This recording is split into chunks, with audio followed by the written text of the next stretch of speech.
Daily Broadside, day 402. Last night, I was eating some peanut butter, and I was reading the label, the contents of the container, because I'm a dork. And one of the first ingredients was a thing called rapeseed. Now, I could be completely off, and it could be pronounced rapeseed, I don't know, but it looks like rapeseed to me. And I was like, did they misspell grapeseed oil? Because I think that's a thing. Looked it up, sure enough, rapeseed. Also known by other names, rape and oil seed rape. I don't really think they thought this out. It's just an odd name for an oil. Anyway, that's one of the, what I learned was it's one of the top 2 or 3 ways that we get canola and vegetable oil. And I'm just now hearing about rapeseed, or as it's referred to, rape. You imagine going into a store and needing some rape? That's an unusual thing to ask for. They should probably just add a consonant, maybe a trape. Maybe it could be trape. Trape seed. That would be a little bit more palatable, I suppose. State governments, along with federal governments or municipal governments, they all are idiots.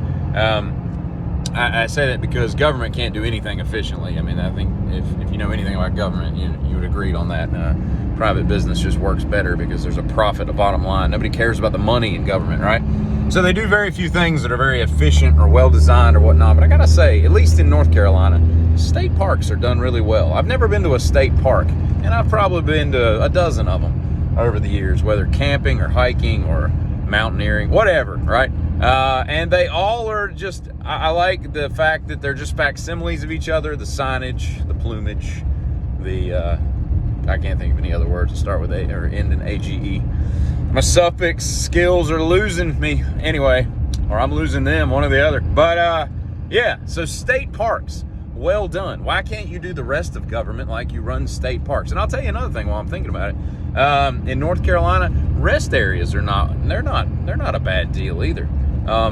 Government should take an example from rest areas and state parks and start running their governments more like those. And little known fact, in North Carolina at least, I don't know where they're at because I can only think of like in a 50-mile radius, like 3 of them. But apparently there's like hundreds of rest areas across this oddly fine state of ours. And they have, I was talking to a guy years ago about, he worked at one of them, and it was the one in between like Lexington and Thomasville. And he was very proud of the fact that they had won the award for best rest area of the year. And I was like, there's an award for that? And he's like, yeah, they come around once or twice a year and grade our cleanliness and our manicured landscaping and our plants and our plumage and all that. And we get a grade, and then there's a reward, I guess, at the governor's mansion. I don't know. But yeah, so that's a thing. And that's just another example of government going too far. Like, are we paying somebody? Is there somebody on the books that just does, he just spends the whole year just circumnavigating the state? I don't think you can circumnavigate a flat state, but at any rate, he's riding around just grading the hell out of some rest areas, just using all their facilities. He must have to drink a lot of liquids just to make sure that he doesn't look like a weirdo standing in the stall just taking notes, because it would be like Seinfeld and Kramer when Kramer was taking notes in the shower at the YMCA or wherever he was to try to be more efficient as a bather. That would be what that guy is, so he probably has to drink copious amounts of fluids so that there's a reason for him to be in the bathroom, taking notes. And even if you're using the restroom at a stall or a urinal, whatever, it's still going to look a little odd when you walk in and start taking notes, And it was announced, I don't know, 2 days ago maybe. Biden obviously is running in 2024, but they've announced, the DNC has announced that there will be no primary debates, probably for the first time ever, at least since we've had debates, through the DNC and all. And I just find this to be a travesty of the justice system for other candidates, I say. Justice for those candidates. RFK Jr., for example, is running. Now, I liked RFK before the government, MK Ultra and all that, was involved in his assassination. You can prove me otherwise. I will throw him and JFK and Martin Luther King, Malcolm X. All those were government-assisted assassinations in one form or another. But no, that's a story for another day.